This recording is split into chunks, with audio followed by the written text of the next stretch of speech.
You woke up in the morning and you head out of the shed. You got this idea, it's floating on your head. As you open the door, don't fear to you. While you were here, what you gonna do? Hammer and chisel, yes you knew that you would. Oh yeah, timber, it's feeling good, it's wood. You hopped on your hobby horse, you gave a big shout. Giddy up, yeehaw, it's a timber. Good afternoon, hobbyists and enthusiasts. Welcome to another installment of the Hobby Horse, where we're going to have a gander at the shaping machines I have available and why I went one step further. So if you want to find out what I did, hang around till the end. Well, actually, hang around for a few minutes because I'm going to get right into it. So first off, I'm very new at this. I've started a workshop basically from scratch and I've had to make do with what I've got. Currently I've been using mostly reclaimed timber and most of that has been varying pallet woods. So far I've done little in the way of shaping. So I just want to go through some of the shaping tools that I have at my disposal and how successful or not successful I've been with them. And then you will see why I went and did what I did. So first off the bat is this spoke shave. Now I was down at the local hardware store and I saw that, it was $20. Gee whiz, that'll look good. I wonder if I'll use it one day, but it'll look really good up on my shelf over here. And that's where it's at. I will get to using that one day.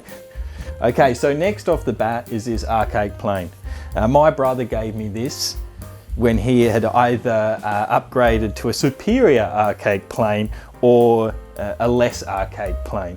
Now, it is in a state of disrepair, probably needs a sand and an oil. I've actually just tried to oil it a bit because I wanted to see how it worked. But judging by the blade at the bottom, it needs some love. And so for the most part, it has also just sat on my shelf over here. I do intend on using that as well.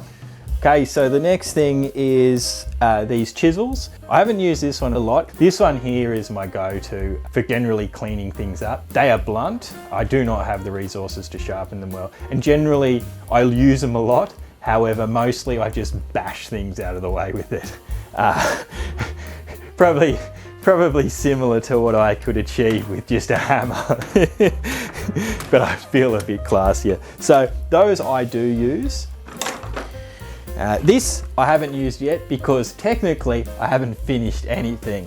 And when it comes to finishing, the things I haven't quite finished yet aren't going to require any finishing. And if you wanted to actually shape some timber with that, you'll be here a long time and using a lot of sandpaper. But I do intend on using that. At this point, I have not touched it. So it can also go away.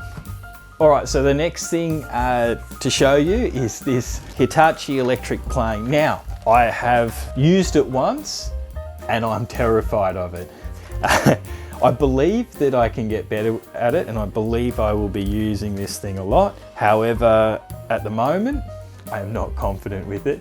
And the only thing I've touched, it seemed to melt like butter underneath it. And I regretted it as soon as I touched it. So anyway, that has been used once and I will use it again, but it hasn't solved my problem. For the most part, I'd like to think I'm an ambitious man, but I can tell you now, I would not be finishing this with this. Now, this rasp has actually been the most used item when it comes to finishing something in my building process. Whether it's to fit a join, clean up an end, take off some rough edges, this has been my go-to. And it is a poor quality rasp. I can tell you now, it takes a lot of elbow grease and I don't have a lot. So when it came to cleaning up a piece of timber, or using a piece of timber I should say, most of the stuff I've created has seen something like this go into the project just like this. And I want to change that. I want to kind of refine a bit the work I'm doing. So it's something you might actually have inside the house. So this led me to my latest acquisition. That would be the Carbatec 330mm Thicknesser with a spiral head.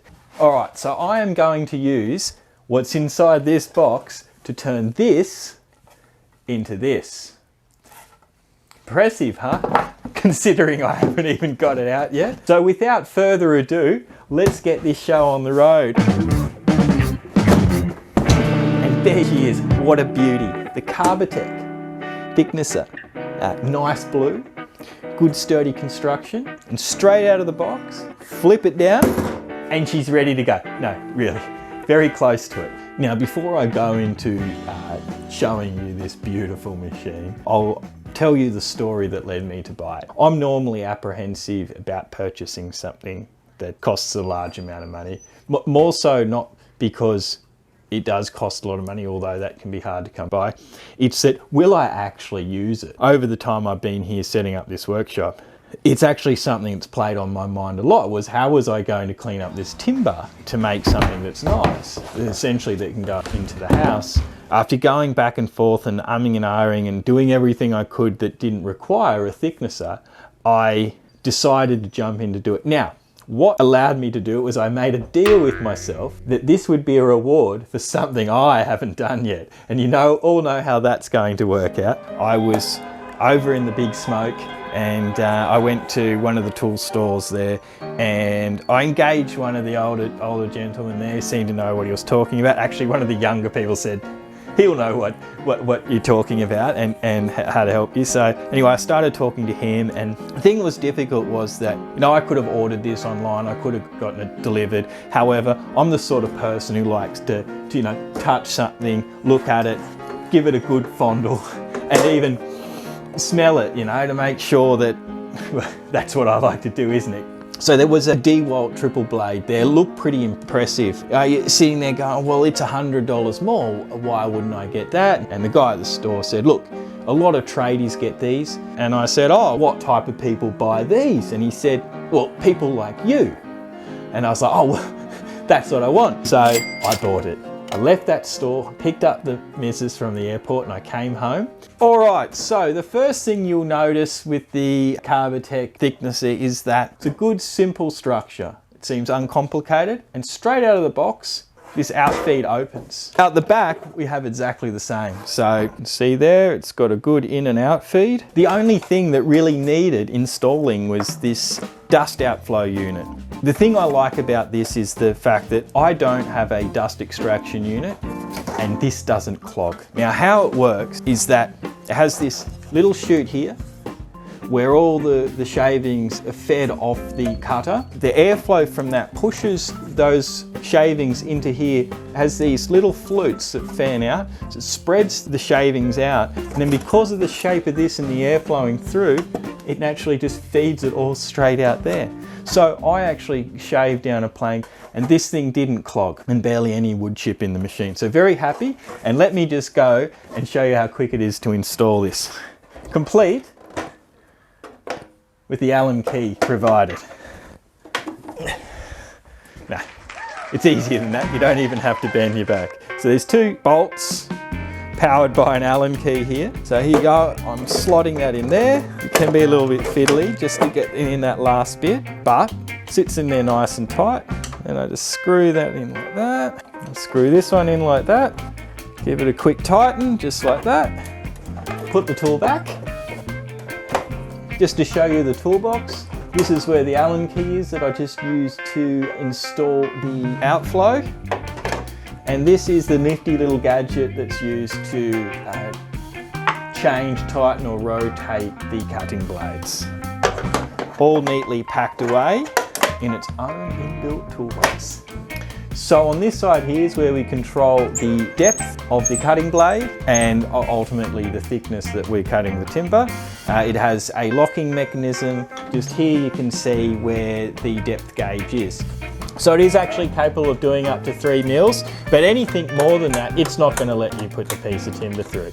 And then all we've got to do is plug this one in and we're ready to go. Okay, so now that we've been through the intricate setup procedures and got that plugged in, she's ready to go. Now, if we were to read the manual, which I have, the first step to do is to actually give it a go. So you take a piece of timber like this, we'll give it a quick measure. That's coming in at about 21 mil. So I'm going to set this to 21 mil. Okay, so one of the things that you really got to do to ensure that your machine doesn't get destroyed is ensure that you do not send any nails through that, especially near the cutting surface. I've just had an eyeball of this one and I'm pretty happy with it. And the other thing you can do is, if you haven't got a metal detector, is to take something such as this magnet here. You can feel when there's a slight pull on it, and I'm happy with that one. All right, so now that I've tested this piece of timber for some nails, I'm gonna fire this up, see how it goes.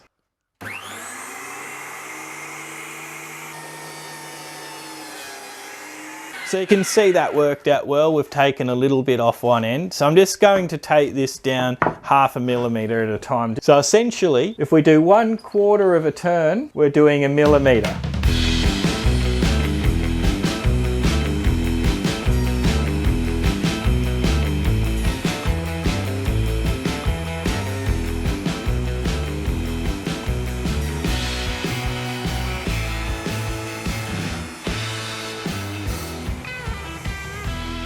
Okay, you can see that I've run that a few times. I was actually only doing 0.5 or less of a millimeter each time. I really was just trying to take it down until I got most of the rough edges off this piece of timber. I didn't want to lose too much of the material. Now, one of the things you're meant to do is, after you've fed your piece of timber through and you flatten it out, it actually wants you to measure it and then compare it to this gauge here to make sure that it's calibrated correctly. And the thing that was really beautiful about this was that when I pulled it out of the box and I did this the first time and now the second time, it is spot on, straight out of the box, ready to go. The other thing that was really impressive was that the gauge, it's a limiter that's designed to, if you don't want your board to be any less than, say, 1/2 inch thick or 1.5 inches thick, you can set that. And the cutting mechanism cannot be lowered past that point. That also was perfectly calibrated. So essentially, other than screwing in that dust extractor at the back, it was ready to go out of the box. And the beautiful thing here is that you have got a beautifully structured piece. You know, it's not often that I'm happy when I spend a bit of money. I always regret to a bit like, oh, was there a cheaper way to do something? But with the way this thing works, like the Carbatec is worth twice the money of the cheaper versions. The thing that really got me is it's got a good solid steel base. It has a good solid steel framework for the engine mount and the cutting blade. A good steel top, so lots of steel. And the 4 pillars on each side that go from the base to the roof that keep the cutting blade in place are stainless steel, and the 2 bolts at each end, they work perfectly and they're also steel. So the only bits of plastic are these 2 gimmicky bits at each side, and essentially they are not structural in any way, shape or form. So very impressive piece of machinery, and definitely for a home use hobbyist like myself, it has made me enthusiastic. Well, that's it for the Carbatec 330mm thicknesser with the spiral head. It's a beautiful piece of machine. I recommend it to anybody. And as you can see, I've cut a few pieces of timber now and there is no rippling, there's no divotting or any such thing. So if you're not a person looking for an industrial size machine, I really recommend this one here, or something similar. But you know, here in Australia, this is the one you want. May we have many great times together.